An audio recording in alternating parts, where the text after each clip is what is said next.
And now, from Hollywood, Hollywood Icons. An unusual look at Robert Redford, Barbra Streisand, and Paul Newman at different stages in their lives and in their careers.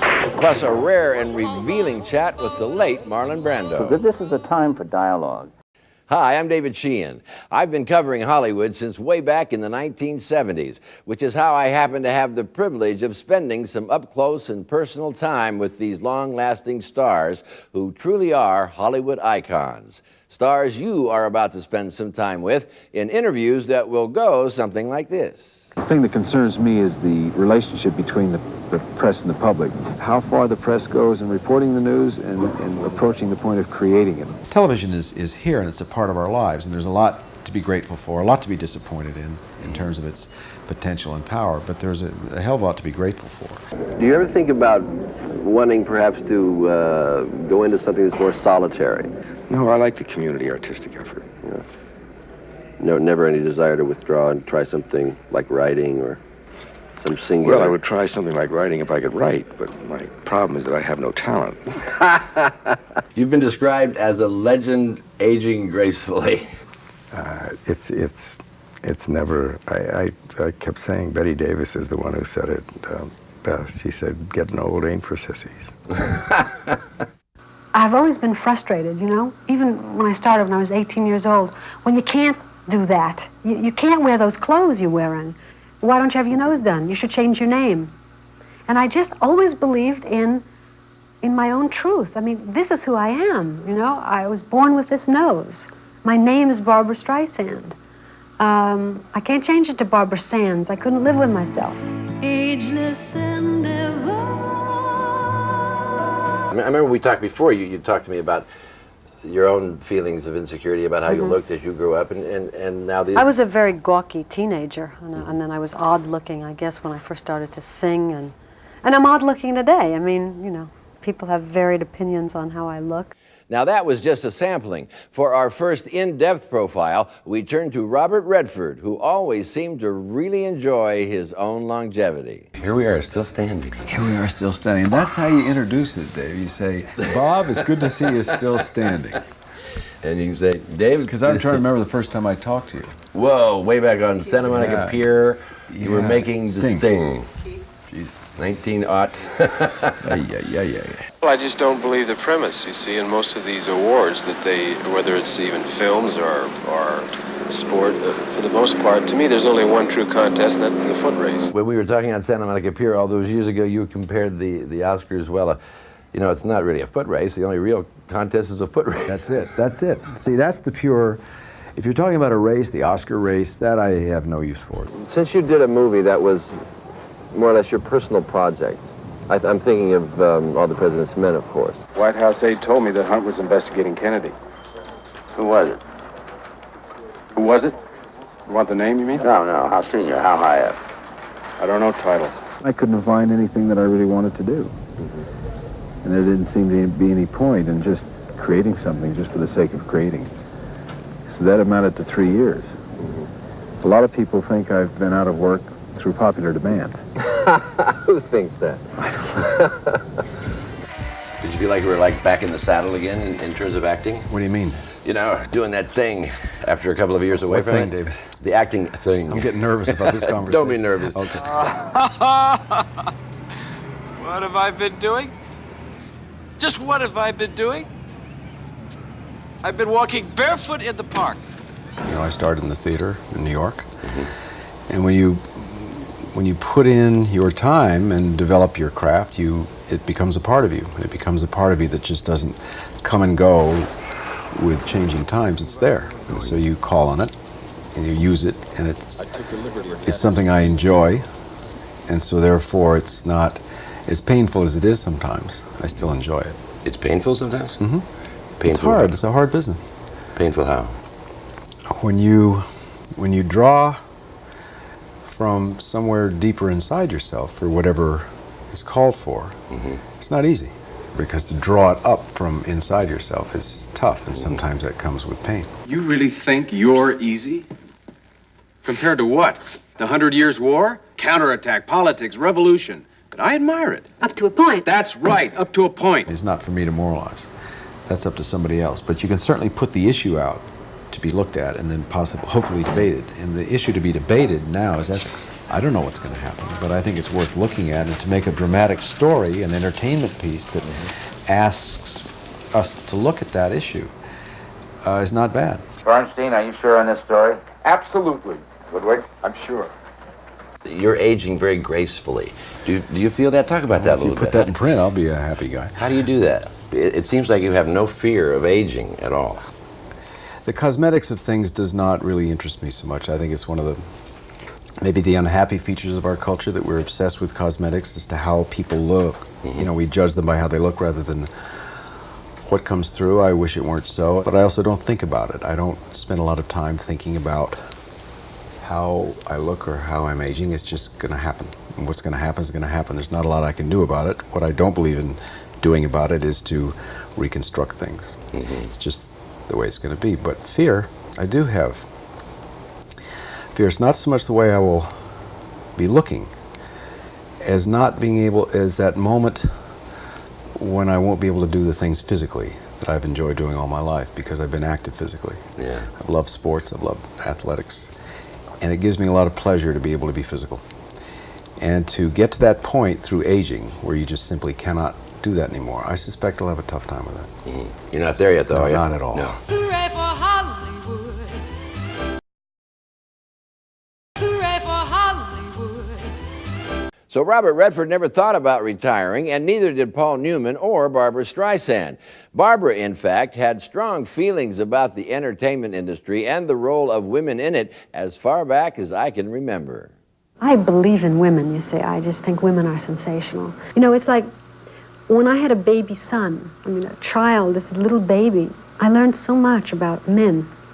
Because that little baby needs to be held and cared for and needs to be able to cry and feel just like a girl child, you know? And it's just so unfair what we inflict on men. I mean, men have it tougher than women.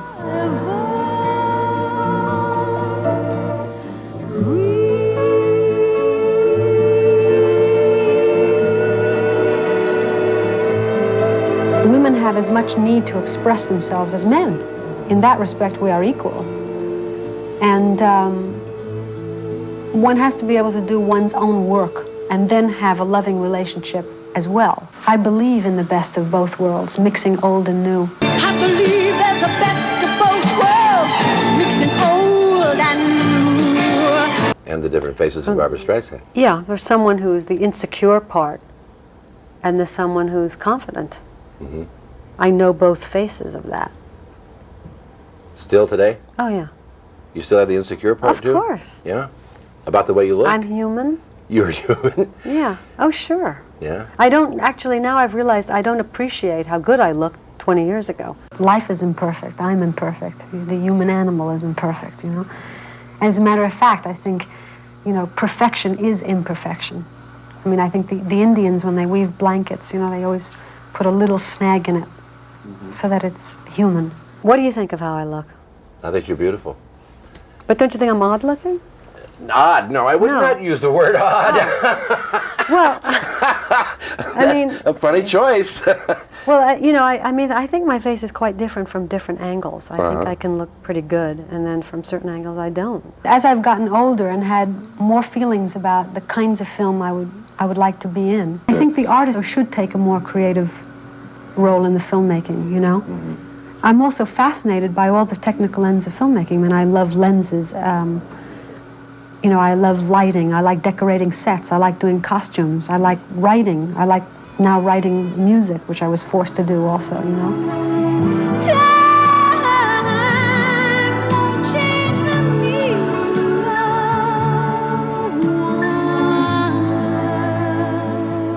I had a difficult childhood, yeah, like a lot of people. In what way? I wasn't supported. I wasn't given any self-esteem. Mm-hmm. I wasn't told I was good, smart, pretty, anything that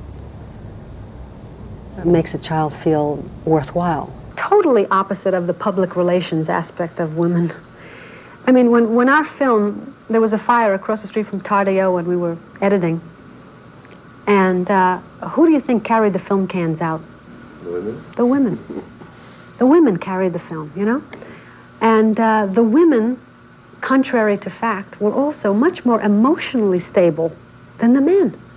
The men were cracking up under the pressure and the deadlines and all this, and the women were there. They would stay with me till all hours of the night, till I was done working. Now, little sister, and little brother, don't push it. Don't believe a word about things you heard about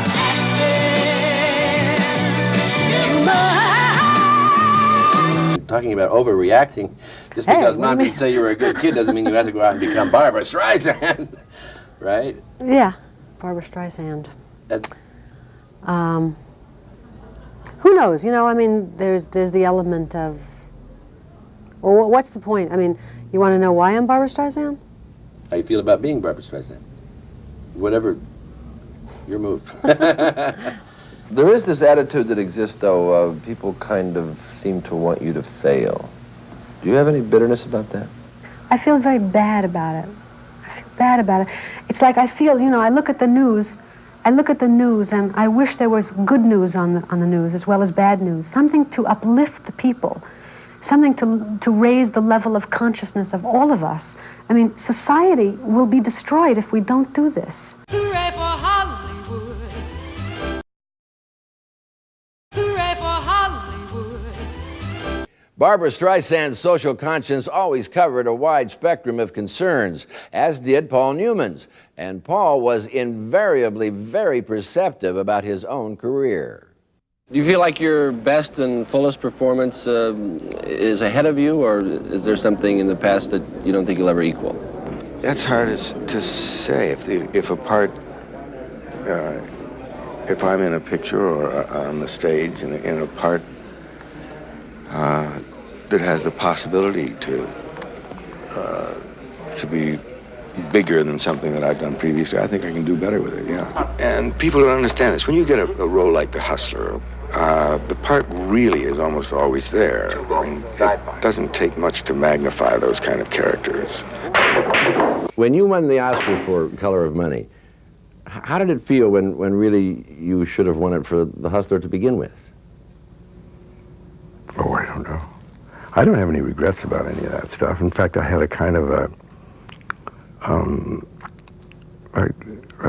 latent hope somehow that I would not ever win an Oscar until my finally expiring days, and that I could be carried up on the stage on a stretcher, almost in extremis, and this grungy, spindly hand would come up underneath the sheets and grab this thing and snake it back underneath the sheets and have the stretcher disappear. It was always a very attractive picture. Final coup de grace. There are only so many different facets of your own personality that you can get to, and you find yourself repeating yourself. So it's, I mean, there are actors like Olivier and Guinness who are extraordinary and who seem to have a limitless Their reservoir, it goes... Incredible. And I don't seem to have that, so I'm not complaining or whining about it. I'm just recognize the fact that it exists. I associate you so much with serious, thoughtful movies, the Tennessee Williams things, HUD, Hustler, and so forth, yet it's been a while since you've really had a part in a movie that was on the heavy side. I haven't read any good heavy stuff. They're all capers. They're all really entertaining films. I think that developed long before The Sting came out. Oh, sure. All of your caper films are basically that. Yeah. I think the trend for escapist films is going to be here with us for a long while. Yeah. I think acting was a good deal more exciting, 20 years ago. There are discoveries that you make about yourself as you get older, and different ways that you, open up and become available that you ignored or weren't able to do when you were younger. And that discovery is interesting, especially if it happens in parallel with your own. Yeah. What are some of the discoveries you've made about yourself? That I'm getting more available and more accessible. Man, I got a hunch it's me from here on in. One ball, corner pocket. How has that affected your life, that whole idea of stardom and being a movie star, having that image? Well, it happens so slowly. You have to just develop a very thick skin about things like that, because if you don't, it will drive you absolutely bananas. Does it make you feel sometimes like you're in the public domain? No, you feel like a public corporation. You have any talent? For what? Acting, baby. Acting. Look, I've been an extra in movies long enough to know that I can be as big a star as some of them she-men that have made it. As you look back now, though, has the whole thing been satisfying? Do you feel fulfilled? Well, I figure I've pretty much had more than I ever bargained for. I mean, my aspirations as a young man did not encompass anything like this, so I could tune out tomorrow and feel that I've had a life that's probably richer and better and more fun. I had a certain kind of thickness that I would never have anticipated as a youngster. There are no plans to tune out, though, in the sense of retirement or anything like that, are there? Oh, no. No, they're going to have to drag me out with horses. Hooray for Hollywood. Hooray for Hollywood. I once invited Marlon Brando to a dinner party at my house, and he actually showed up. But he came in the back door, and the lady doing the cooking in the kitchen thought he was a delivery man. That's how low-key and unassuming Marlon always was in his off-screen life, as you are about to witness in one of the very few lengthy interviews he ever sat still for. Let's discuss just your personal feelings. You've worked in this business, in this industry for so many years, and have done so many things. As you look at what's happening now, or what's been happening in the last couple of years, how do you evaluate the output of Hollywood in terms of content, social relevance, and so forth? Well, David, they used to have a saying embossed almost in gold in the front of every studio you went into, which said, if you've got a message, go to Western Union. Mm-hmm. And it is, after all, the movie business. It's the motion picture industry. Am I bothering your focus by rocking back and forth? Okay. One thing, though, how does this affect your participation in the movie business? How does this affect your career as an actor when you see all of this going on? Does it make you want to drop out, quit acting? Does it make you want to act in a different kind of picture? How does it affect that? Well, I've always tried to, in some, perhaps hopeless or silly, ineffectual way, tried to inject some kind of note into the pictures that I was in. Some were real stinkers, and I've spent most of the time in the business, just doing pictures as a business. And if by chance an honest man like yourself should make enemies, then he would become my enemies. But in trying to select pictures, I've always sort of tried to shave it, which I think perhaps is not enough at this time, because we don't have enough time now. Population, the graph now of population is on an exponential curve. I just learned that word the other day. It means 2 times 2 is 4, and 4 times 4 is 16, 6 times 16. Yeah. That's exponential. Anyway, we don't have that much time, so we can't fiddle around anymore. But how do you feel about your own life and your own career now? Do you feel like you have used it? Well, I think that I'm getting a little long in the tooth now, and I think the industry is too, and I think we're all getting, philosophically, a little long in the tooth to be able to be playing games with something as potent as this instrument, this medium. So we've got to be, all of us, much more responsible, and we've got to listen to one another. Because if I just go on blabbering and not listen to what you have to say, you haven't interrupted me once here in this interview, and I hope you'll keep that in. Because it's important for you to say, wait a minute, Marlon, because this is a time for dialogue. It's a time for the sound man. I don't know what your name is. I forgot your name. That's Leroy. I think it's time for all you guys to interrupt, and this, we got a drop format. Marshall McLuhan's hair would stand on end if he saw what we were doing here. because that's the thing we need to do, is to break format and to break formula, so that even while I'm saying something that you think is provocative and say, God, this is going to make a hell of a point in the show, or this is really interesting, we got him going now. The hell with that. If somebody disagrees, then you got to speak up. You got to say what it is. He's got his glasses up, peering at me through the camera, and he's got to say, hey, wait a minute, Marlon, I think this is wrong and that's wrong. Because if it isn't a world of dialogue and exchange between people, if it's just people like me pontificating and shooting my mouth off all the time, then we're in for a hell of a lot of trouble. We got to hear from everybody. But anyway, to interrupt you a moment. Oh, you're doing that on cue. Take that. Oh, there's coffee in there. I wasted it. Marlon Brando, a Hollywood icon of the first order, as are Robert Redford, Barbra Streisand, and Paul Newman. My thanks to them for their time and their friendship, and my thanks to you for watching. I'm David Sheehan. Hooray for Hollywood, that phony super coney Hollywood. They come from Chillicothe and Paducahs with their bazookas to get their names up in lights. All armed with photos from local rotos, with their hair in ribbons and legs in tights.